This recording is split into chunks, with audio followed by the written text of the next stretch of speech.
Welcome to the Daily Influence, where our mission is to deliver a daily dose of positive influence that can uplift you personally or be shared within your sphere of influence. While not every episode may directly apply to your unique circumstances, we strive to provide insights and inspiration relevant to most people's daily, weekly, and monthly lives. Whether you are tuning in during the morning, noon, or night, the Daily Influence is here for you. Listen, share, and embrace the power of influence in your life. Welcome to Daily Influence. I'm Gregg-Brooke Koleno. Today, we're thrilled to welcome a powerhouse of strategy and marketing, Joe Frost. Joe is the founder and CMO of Your CMO, a company that helps organizations bring on part-time fractional CMOs to drive strategic growth. He's also the founder of Frost Media Group, professor of entrepreneurship and marketing, and a dynamic facilitator of strategy and action sessions. With a passion for elevating business and people, Joe's career is a masterclass in intentional influence and entrepreneurial leadership. Joe, welcome to Daily Influence. Thanks for having me. I'm excited. Thank you. I'm excited to have you on, Joe. Could you share a bit about your background and what led you to where you are today? Oh, I've got a very chaotic background. I think of it as a decentralized entrepreneurship journey that I've been on since I was all the way back in high school. And my first job as a shelving stalker for a grocery store. I quit after a week and said, this isn't for me. And I started a lawn service, and I've pretty much been an entrepreneur ever since.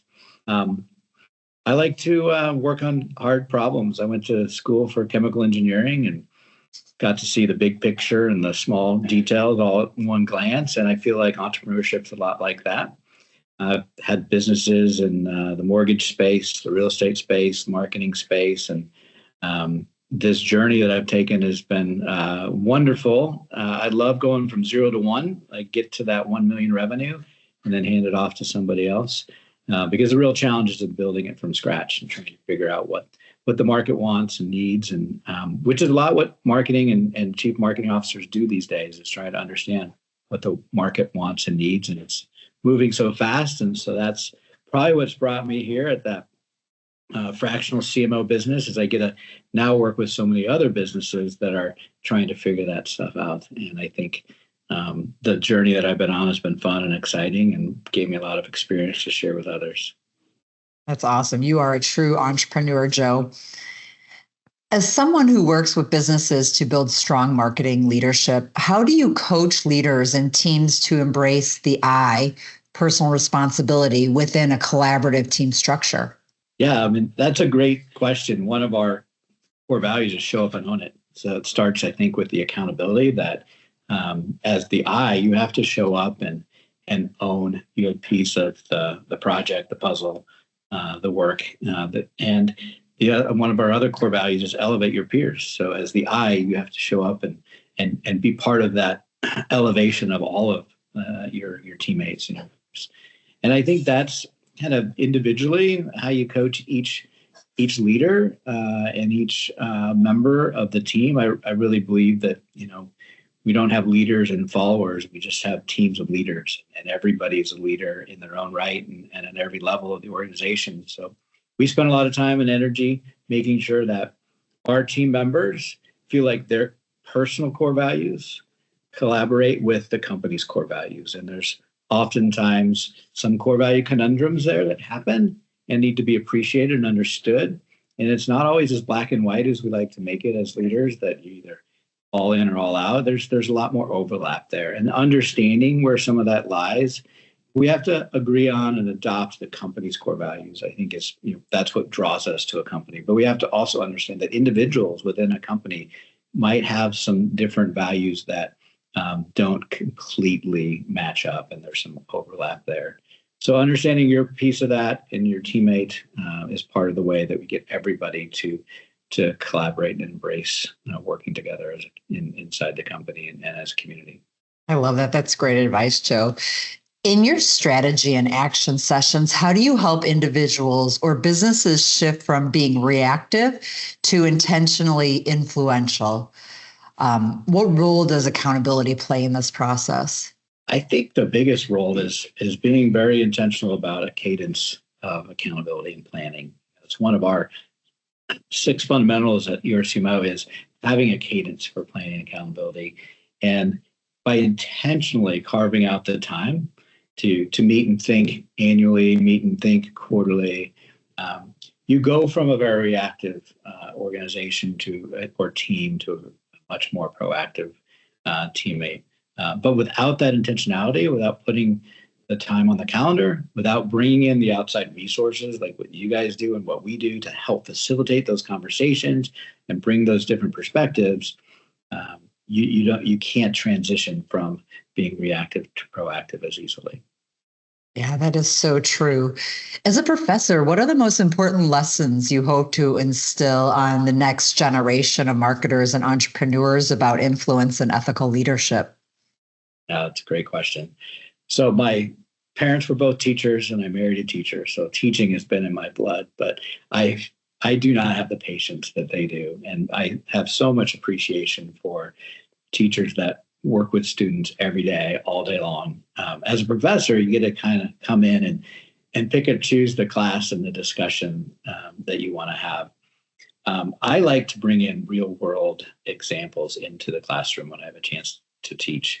And you can learn a lot from books. I did. I studied engineering and almost exclusively learned it from books and homework. But you can't really understand what it's like to be in the real world without having access to people that are working in that profession. So I love to just bring in other professionals to talk about their experiences, their highs and lows inside of that particular discipline. So when I taught marketing, I brought other marketers to talk about how they lead and how they lead differently and what the real challenges today are. And when I teach entrepreneurship, I bring other entrepreneurs in to talk about how they started their company and where it is today and all the ups and downs in between. And I think that experience of talking and learning from somebody who's actually in the field adds more long-term learning for the student than what they might read in a book. I don't want to discount the books. They're very important, but you can't trade a book for someone's personal experience. Yeah, I agree with that totally. And your students are really lucky to have you as their professor with all of your lifetime experience as an entrepreneur and in the business world. I'm sure you have some probably pretty amazing examples to share with them to make the learnings from the books really resonate. Yeah, it's been fun. And I love bringing in, one of my favorite books in entrepreneurship class is The E-Myth. It's a 1960s book. It's just like the business Bible. And then I'll contrast it to, a startup book, The Lean Startup, where it talks about more recent thinking about MVPs and launching businesses faster and differently. And then compare and contrast the two because they still each have their place and they're different yet similar. And it's that wisdom that I think people that have been in business for a while can bring from the real world to the classroom. Absolutely. The E-Myth is one of our favorite books here at IA. We pretty much have all of our clients read it. Yeah, it's the first thing anybody that says, I'm thinking about becoming an entrepreneur, I said, read this book. This is where you start. Yeah, absolutely. Joe, can you tell us about a moment or experience where you felt you made a positive impact on someone's life, whether personally or professionally, and how did this shape your perspective on leadership? Yeah, that's a great question. So we have a partnership and we own a business in the Philippines. And it was started out of a need for us to develop some internal resources to support our team, and a couple other friends of mine had the same issue. And so we built a team over there in the Philippines. And when we started the business, we knew we wanted to work with local leaders as well. We couldn't run it from afar. And so we partnered with two local Filipinos who have been outsourcing business for a long time. And one of the things we did, I actually had a chance to facilitate our strategic planning for the very first time. This was a few years ago. So I flew essentially 30 hours to get to the destination between leaving Omaha, having a flat tire, getting to San Francisco, going over, sleeping, getting in a van, finally arrive at our destination. And we are in this hotel and we start sitting down and filling out some strategic planning, core values, vision, mission stuff. And I said, guys, let's just go out in the ocean for like 20 minutes and just hang out because I just got here. So we floated in the South Pacific Ocean and came up with our vision statement, which is connecting people globally, changing lives locally. And it was sitting there bobbing in the ocean that we came up with this. And I still remember that moment. It's so vivid in my mind. And every year we come back to the Philippines and we celebrate for their annual Christmas party. And every year I'm told from many, many, many people there about how we've changed their life and how things are different for them there because of the work we're doing over here.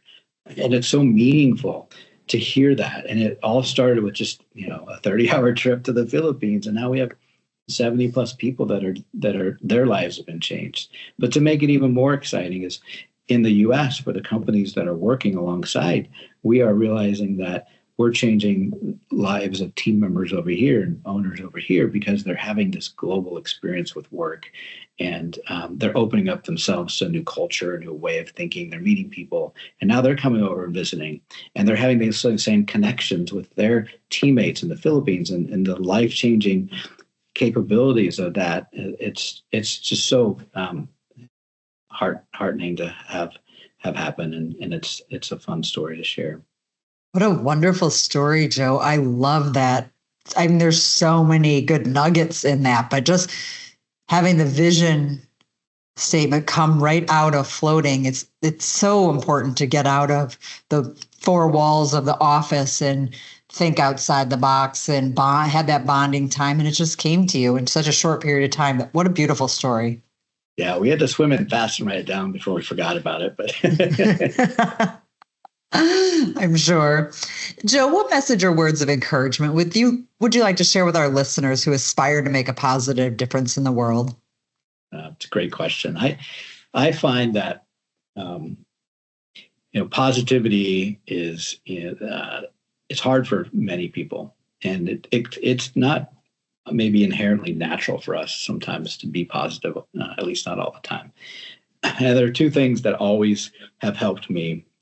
The first one is simplest. It's creativity is the highest level of energy that we have as humans. And anytime that I'm not feeling in a place of positivity or the right energy that I want at that moment, I start to think of how can I create something? How can I create something different or create something in general? Draw a picture, journal, brainstorm, ideate, anything. Just this idea of starting to build creativity in my moment immediately lifts me up. And I think that's a simple tactic that anybody can use when they need a little more positivity, is just think creatively about anything.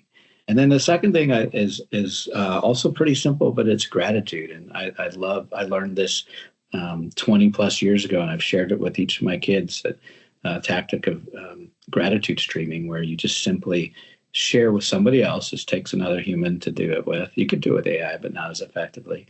And share three things you're grateful for that happened in the last 24 hours and one thing you're hopeful for that will happen soon. And it's just a simple sharing of that moment that I've found lifts both parties up quite a bit. So I used to do this with my kids when they were down. I said, all right, let's do some gratitude streaming. And 20 years ago, it started taking kids to school. And I just did it last week with my oldest daughter who was having a hard day at work. So, you got 10 minutes? Let's do some quick gratitude streaming. And it's just simple things like that that can really help us lift into those moments of positivity that we want to have. And energy is such a transformative force that when we're up, everybody is up. And when we're down, everybody comes down. So we have, back to your ownership, like what can we do as individuals? I own my energy, and my energy can help others. So. Yeah, that is fantastic advice. Thank you. And I'm grateful for you and getting to know you and our future partnership and continuing to spread positive influence on so many businesses around the world. Yeah, so, I'm grateful for you, Greg. It's been awesome meeting you and your team. And I'm excited for the work that we can do together for our mutual clients and our team members.